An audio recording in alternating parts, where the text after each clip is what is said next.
श्री कृष्ण ने कैसे हनुमान जी के साथ मिलकर तोड़ा पक्षीराज गरुड़, सुदर्शन चक्र एवं रानी सत्यभामा का घमंड। भगवान श्री कृष्ण द्वारका नगरी में रानी सत्यभामा के साथ सिंहासन पर विराजमान थे। उनके साथ ही पक्षीराज गरुड़ और सुदर्शन चक्र भी बैठे थे। बातों ही बातों में रानी सत्यभामा ने श्री कृष्ण से पूछा, हे प्रभु, आपने त्रेता युग में श्री राम के रूप में अवतार लिया था। सीता आपकी पत्नी थी, क्या वे मुझसे ज्यादा सुंदर थी? श्री कृष्ण समझ गए कि रानी सत्यभामा को अपने रूप का अभिमान हो गया है। तभी गरुड़ ने कहा कि भगवान, क्या दुनिया में मुझसे भी ज्यादा तेज गति से कोई उड़ सकता है?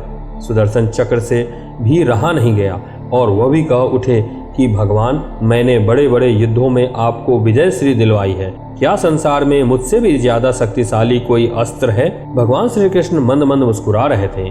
वे जान गए थे कि इन तीनों को अहंकार हो गया है और इनका अहंकार नष्ट होने का समय आ गया है। दोस्तों, श्री कृष्ण और हनुमान जी की इस रोचक पौराणिक कथा को पूरा जानने के लिए वीडियो को अंत तक जरूर देखें।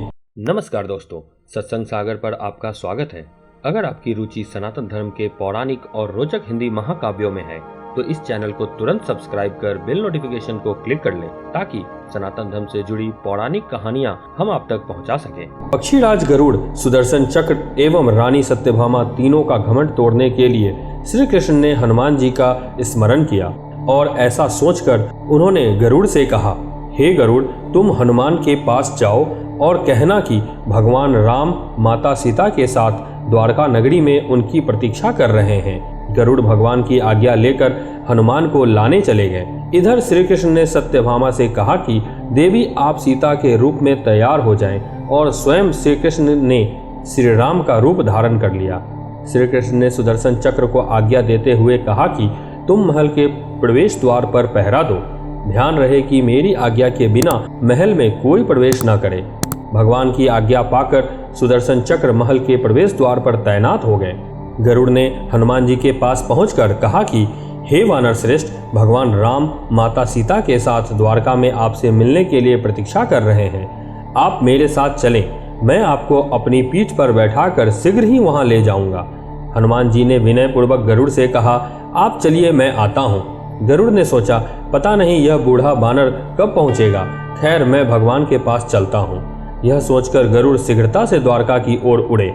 पर यह क्या, महल में पहुंचकर गरुड़ देखते हैं कि हनुमान जी तो उनसे पहले ही महल में प्रभु के सामने बैठे हैं। गरुड़ का सिर लज्जा से झुक गया।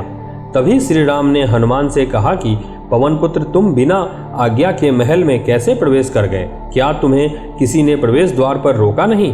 हनुमान ने हाथ जोड़ते हुए सिर झुकाकर कहा, रोका था भगवान, सुदर्शन चक्र ने। मैंने सोचा आपके दर्शनों में विलंब होगा, इसलिए उनसे उलझा नहीं। सुदर्शन चक्र को मैंने अपने मुंह में दबा लिया था। और यह कहकर हनुमान जी ने मुंह से सुदर्शन चक्र को निकालकर प्रभु के चरणों में डाल दिया। भगवान मंद मंद मुस्कुराने लगे। अब रानी सत्यभामा के अहंकार भंग होने की बारी थी। उन्हें अपनी सुंदरता का अहंकार था। हनुमान ने हाथ जोड़ते हुए श्री राम से प्रश्न किया, हे प्रभु, आज आपने माता सीता के स्थान पर किस दासी को इतना सम्मान दे दिया कि वह आपके साथ सिंहासन पर विराजमान है? यह सुनकर रानी सत्यभामा का अहंकार पल भर में चूर हो गया था। रानी सत्यभामा, सुदर्शन चक्र व गरुड़ तीनों का गर्भ चूर चूर हो चुका था।